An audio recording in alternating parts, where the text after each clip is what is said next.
শর্তিলা একাদশী ব্রত মাহাত্ম্য। মাঘ মাসের কৃষ্ণপক্ষের শর্তিলা একাদশীর মাহাত্ম্য ভবিষ্যোত্তর পুরাণে বর্ণিত আছে। যুধিষ্ঠির মহারাজ বললেন, হে জগন্নাথ, মাঘ মাসের কৃষ্ণপক্ষের একাদশী তিথির নাম কি, বিধি বা কী এবং তার ফল কি, সবিস্তারে বর্ণনা করুন। তদুত্তরে ভগবান বললেন, হে রাজন, এই একাদশী শর্তিলা নামে জগতে বিধিত।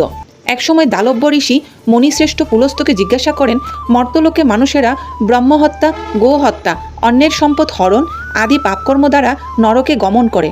যাতে তারা নরক গতি থেকে রক্ষা পায় তা যথাযথভাবে আমাকে উপদেশ করুন। অনায়াসে সাধন করা যায় এমন কোনো কাজের মাধ্যমে যদি তাদের এই পাপ থেকে উদ্ধারের কোনো উপায় থাকে তবে তা বলুন। ঋষি পুলস্ত বললেন, হে মহাভাগ, তুমি একটি গোপনীয় উত্তম বিষয়ের প্রশ্ন করেছ। মাঘ মাসে শুচি, জিতেন্দ্রিয়, কাম, ক্রোধ আদি শূন্য হয়ে স্নানের পর সর্বদেবেশ্বর শ্রীকৃষ্ণের পূজা করবে। পূজাতে কোনো বিঘ্ন ঘটলে কৃষ্ণনাম স্মরণ, কর্পূর ও শর্করা প্রভৃতির ধারা নৈবেদ্য প্রস্তুত করে ভগবানকে নিবেদন করবে। কুষ্মাণ্ড, নারকেল অথবা 100 গুভাগ দিয়ে অর্ঘ্য প্রদান করবে। কৃষ্ণ কৃষ্ণ কৃপালুস্তম গতিনাম গতির ভব ইত্যাদি মন্ত্রে শ্রীকৃষ্ণের পূজা করতে হয়। কৃষ্ণ আমার প্রতি প্রীত হন বলে যথাশক্তি ব্রাহ্মণকে জলপূর্ণ কলস, ছত্র, বস্ত্র, পাদুকা, গাবি ও তিলপাত্র দান করবে। স্নান দানাদি কার্যে কালো তিল অত্যন্ত শুভ। হে দ্বিজোত্তম, ওই প্রদত্ত তিল থেকে পুনরায় যে তিল উৎপন্ন হয় তত বছর ধরে স্নান, তিল শরীরে ধারণ, তিল জল মিশিয়ে তা দিয়ে তর্পণ, তিল ভোজন এবং তিল দান, এই 6 প্রকার বিধানে সর্বপাপ বিনষ্ট হয়ে থাকে। এই জন্য এই একাদশীর নাম শর্তিলা। হে যুধিষ্ঠির, একসময় নারদও এই শর্তিলা একাদশীর ফল ও ইতিহাস সম্পর্কে জানতে চাইলে যে কাহিনী আমি বলেছিলাম তা এখন তোমার কাছে বর্ণনা করছি। পুরাকালে মর্তলোকে এক ব্রাহ্মণী বাস করত। সে প্রত্যহ ব্রত আচরণ ও দেব পূজা পরায়ণা ছিল। উপবাসক্রমে তার শরীর অত্যন্ত ক্ষীণ হয়ে গিয়েছিল। সেই মহাসতী ব্রাহ্মণী অন্যের কাছ থেকে দ্রব্যাদি গ্রহণ করে দেবতা, ব্রাহ্মণ, কুমারীদের ভক্তিভরে দান করত, কিন্তু কখনো ভিক্ষুককে ভিক্ষা দান ও ব্রাহ্মণকে অন্ন দান করেনি। এইভাবে বহু বছর অতিক্রান্ত হলো। আমি চিন্তা করলাম, কষ্টসাধ্য বিভিন্ন ব্রত করার ফলে এই ব্রাহ্মণের শরীরটি শুকিয়ে যাচ্ছে। সে যথাযথভাবে বৈষ্ণবদের অর্চনা করেছে, কিন্তু তাদের পরিতৃপ্তির জন্য কখনো অন্ন দান করেনি। তাই আমি একদিন কাপালিক রূপ ধারণ করে তামার পাত্র হাতে নিয়ে তার কাছে গিয়ে ভিক্ষা প্রার্থনা করলাম।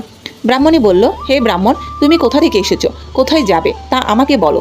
আমি বললাম, হে সুন্দরী, আমাকে ভিক্ষা দাও। তখন সে ক্রুদ্ধ হয়ে আমার পাত্রে একটি মাটির ঢেলা নিক্ষেপ করলো। তারপর আমি সেখান থেকে চলে গেলাম। বহুকাল পরে সেই ব্রাহ্মণী ব্রতপাভাবে সশরীরে স্বর্গে গমন করলো। মাটির ঢেলা দানের ফলে একটি মনোরম গৃহ সে প্রাপ্ত হলো। কিন্তু হে নারদ, সেখানে কোনো ধান ও চাল কিছুই ছিল না। গৃহশূন্য দেখে মহাক্রোধে সে আমার কাছে এসে বলল, আমি ব্রত, কৃচ্ছ সাধন ও উপবাসের মাধ্যমে নারায়ণের আরাধনা করেছি। এখন হে জনার্দন, আমার গৃহে কিছুই দেখছি না কেন? হে নারদ, তখন আমি তাকে বললাম, তুমি নিজ গৃহে দরজা বন্ধ করে বসে থাকো। মর্তলোকের মানবী সশরীরই স্বর্গে এসেছে শুনে দেবতাদের পত্নীরা তোমাকে দেখতে আসবে, কিন্তু তুমি দরজা খুলবে না। তুমি তাদের কাছে শর্তিলা ব্রতের পুণ্যফল প্রার্থনা করবে। যদি তারা সেই ফল প্রদানে রাজি হয় তবেই দরজা খুলবে। এরপর দেবপত্নীরা সেখানে এসে তার দর্শন প্রার্থনা করলো। শর্তিলা ব্রতের ফল পেলেই কেবল সেই মানবে দর্শন দেবেন জেনে তাদের মধ্যে এক দেবপত্নী তার শর্তিলা ব্রতজনিত পুণ্যফল তাকে প্রদান করলো।